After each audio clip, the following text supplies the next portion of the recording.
Olá, vitoriosos do canal, tudo bem com vocês?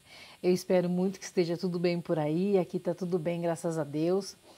E como diz o ditado, a ordem do fator não altera o produto. Vocês viram que eu dei uma invertida aí nos vídeos, né? De sexta-feira nós ficamos com o nosso bate-papo, mas não rolou. Mas porque eu queria deixar esse vídeo para hoje, porque hoje é o Dia Internacional da Mulher e eu queria trazer aqui minha singela homenagem às mulheres desse canal que passarem por aqui e forem ver esse vídeo. Eu desejo que nós mulheres, além das nossas lutas diárias, das nossas dificuldades em relação a muitas coisas, mas que possamos ser respeitadas, né? Que possamos ser conquistar o nosso lugar de respeito diante da sociedade.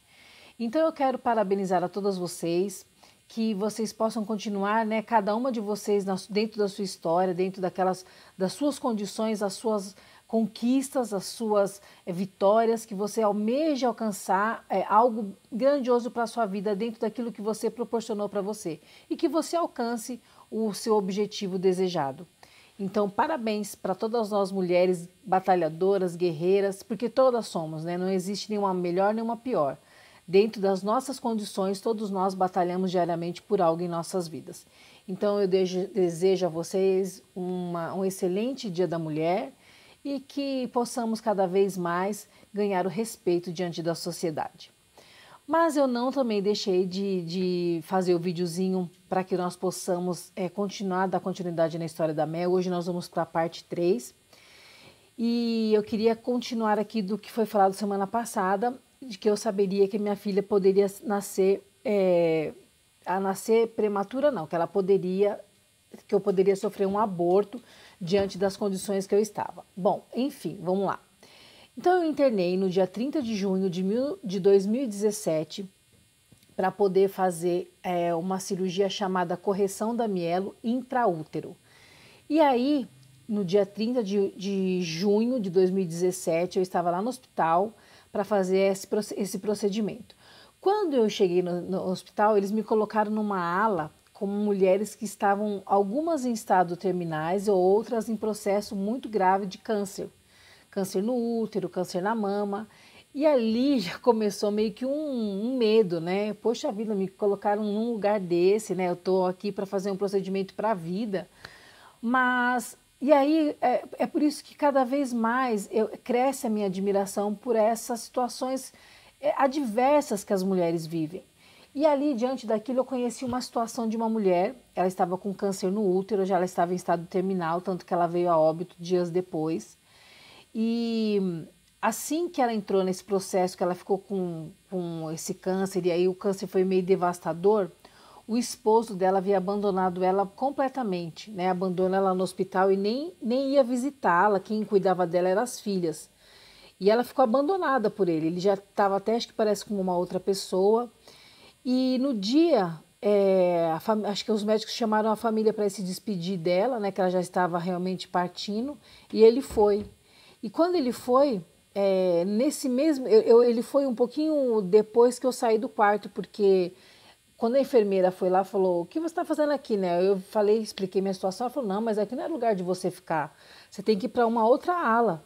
Então ele chegou um pouquinho depois de mim. E aí, como a gente, hospital, né, a gente acaba sempre se perguntando para as pessoas, né, como é que fulana tá e tal. Aí a enfermeira falou: ela faleceu. E naquele mesmo dia, o esposo foi no hospital para poder ver a mulher e ela se despedir dele. E aí ela disse que perdoava tudo que ele tinha feito, né? Ele foi, ela liberou perdão para ele e depois no finalzinho do dia ela veio a óbito. Então, por isso que eu falo para vocês que cada mulher, cada uma de nós tem uma história muito linda na vida, né? Às vezes, linda assim que eu digo, nossa, você vai falar, você tá falando que a mulher morreu de câncer. Mas ela liberou perdão, sabe? Ela foi uma mulher, diante daquela situação, forte, porque ele que abandonou. E no fim ela liberou perdão e ela foi em paz, né? Então, minha admiração cresce cada vez mais mesmo por algumas mulheres do meu que passaram a minha história da minha vida. Bom, internei no dia 30 de junho para poder fazer esse procedimento. O procedimento não deu certo, meu útero contraiu eu tive algumas dificuldades ali na hora do procedimento, e quando eu estava voltando da anestesia, eu só perguntava a respeito do bebê. E aí as enfermeiras falavam para mim assim que estava tudo bem, que não tinha dado certo, mas que o neném estava bem. E aí eu subi e fiquei num quarto, né? Isso foi na sexta-feira. Quando foi no sábado de manhã, a médica passou, eu já estava com o meu pedido de alta, já estava assinado, né? A minha alta médica já estava assinada. E aí ela veio, a médica do hospital em si, foi nos examinar. E aí quando ela fez aquela exame do cardiotopo, ela viu que o coraçãozinho do neném não estava tão adequado quanto deveria. Aí ela falou assim, bom, a sua alta já está assinada pelo médico que fez o seu procedimento, mas eu não vou te dar alta, você vai ficar em observação aqui hoje, porque afinal de contas mexeram no seu útero, pode ser que aconteça alguma coisa. Então você vai ficar em observação, amanhã no domingo você vai de alta. Ok. E aí o dia passou, né? A minha cunhada foi ficar comigo no período da noite, só que eu comecei a sentir dores nas minhas costas. Essas dores foram aumentando, foram intensificando, e aí eu teve um sangramento. Nesse sangramento, quando eu chamei a enfermeira chamou a médica, quando ela veio me examinar, eu já estava com 2 dedos de dilatação. E aí o meu medo era o quê? Eu não poderia ter um bebê de parto normal, porque a mielo ela vem exposta, coberta somente por uma membrana. Se essa membrana rompesse na hora do parto, ela poderia pegar uma infecção generalizada e viria a óbito. Então, uma criança com mielo, ela não pode nascer de parto normal, ela tem que ser de cesariana. Claro, né, que é só Deus que guarda, né? Porque às vezes tem mães que descobrem depois do nascimento que o filho tem mielo, né? Mas enfim. E aí comecei a sentir as dores, ela me examinou, estava com 2 dedos de dilatação, e aí isso foi só intensificando. E aí as dores começaram a aumentar, comecei a sentir as contrações de parto e tal, e aí desci para uma salinha.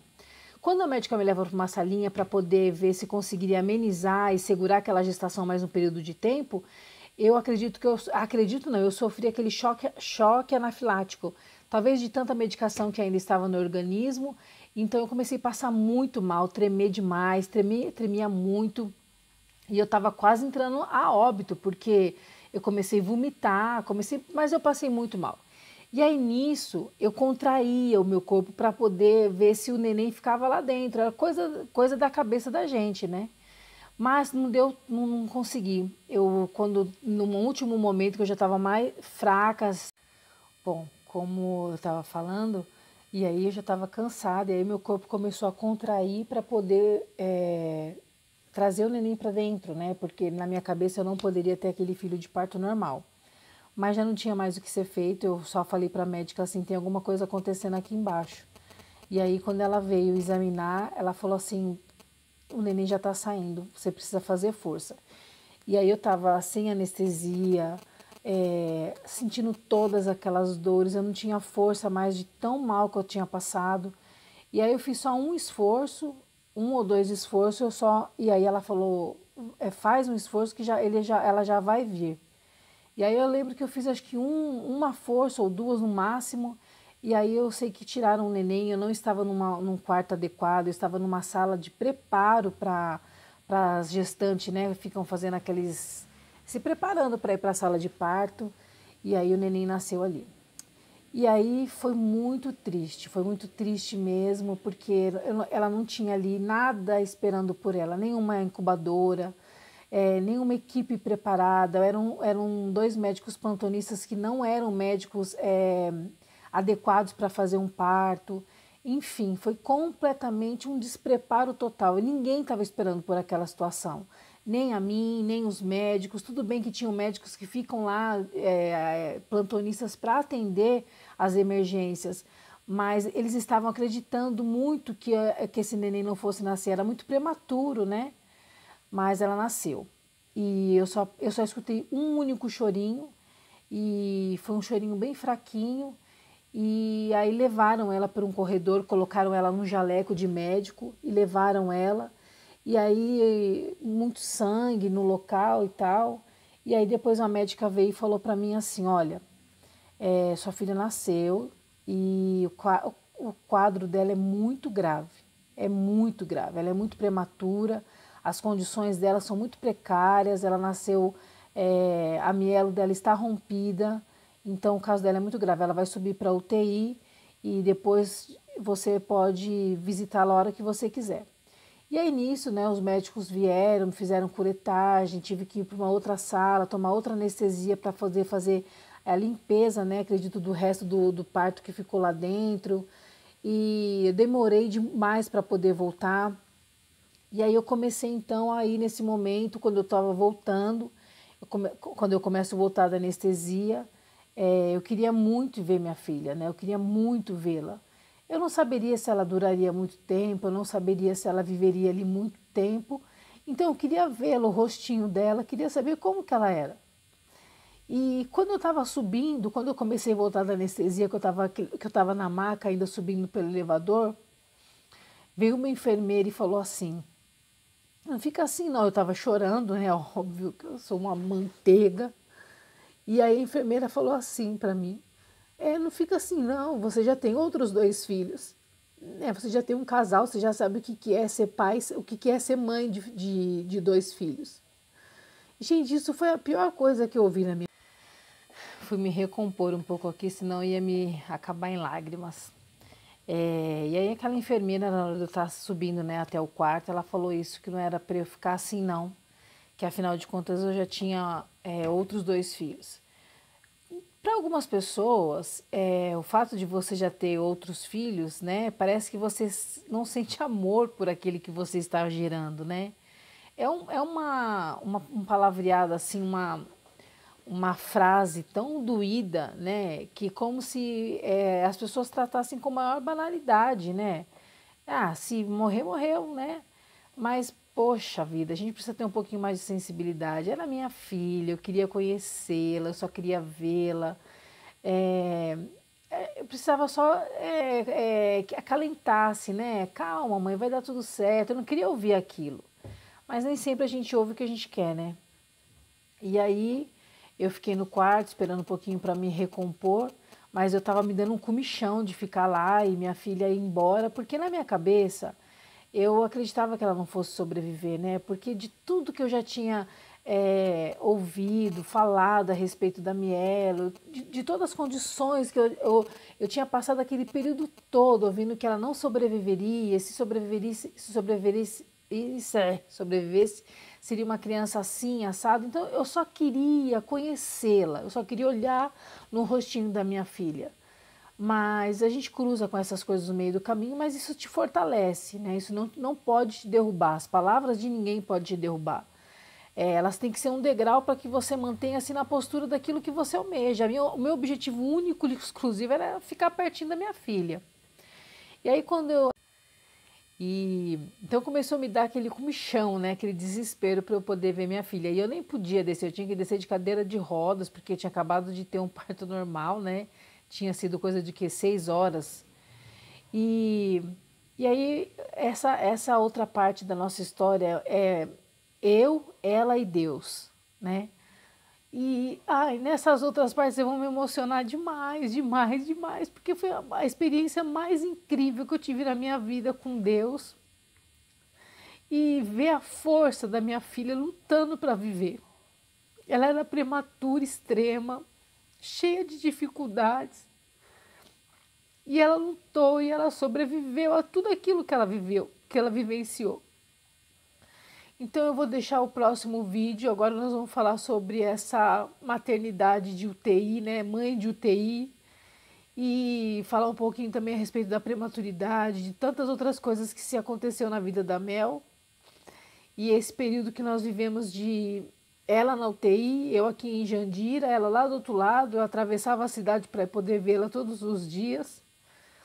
E ela venceu, e Deus foi muito misericordioso conosco, Ele não levou minha filha, e ela superou as expectativas da medicina, e eu vou contar, e aí, essa outra parte eu queria que vocês tivessem um pouquinho de paciência, que eu gostaria que fosse um pouco mais detalhado, porque foram esse período, por mais que tivessem médico, pessoas, família, junto, mas era eu, ela e Deus. Eu chorando daqui e ela tentando sobreviver dentro de um bercinho de UTI. E ela venceu. Mas vamos ficar com esse... Vamos encerrar esse vídeo por aqui. Eu não quero ficar assim. É que toda vez que me traz a lembrança, aquela situação mexe comigo. Mas essa outra parte eu queria que fosse um pouquinho mais detalhada, porque são experiências que eu ia daqui até lá chorando dentro do trem, gente. Meu Deus, quem me vê hoje em dia e me lembrar de mim daquela época vai falar, meu Deus, essa mulher não parava de chorar. Eu ia daqui até lá chorando, gente. Colocava um fone no ouvido e só ia ouvindo uma única música, eu ia ouvindo até chegar ao hospital. Mas eu conto isso para vocês nos próximos vídeos que nós estamos fazendo. Um beijo, pessoal. Fiquem com Deus. E não esqueça, se você gostar do nosso vídeo, de deixar o seu like, de compartilhar, de se inscrever no canal, nos ajudar a chegarmos aos 200 inscritos. Aos pouquinhos eu vou tentando melhorar as condições aqui do canal. Hoje eu estou no meu quarto, mudei um pouco o cenário. E depois eu vou mostrando as coisinhas aqui em casa para vocês, tá bom? E essa semana eu vou ter uma experiência incrível, coisa que nunca aconteceu com a gente. Eu vou usar o carro da prefeitura para nos levar no hospital. Então, sexta-feira nós vamos de vlog, nós não vamos de bate-papo, tá bom? Vai dar uma invertida aí por uns dias, porque eu quero mostrar para vocês como é que vai ser essa nossa experiência aí usando o carro da prefeitura para fazer o tratamento da Mel lá no Hospital São Paulo. Então, galera, vitoriosas e vitoriosos, fiquem todos com Deus, um beijo no coração de vocês e que Deus abençoe a casa de vocês, a vida de vocês. Beijo, galera, tchau!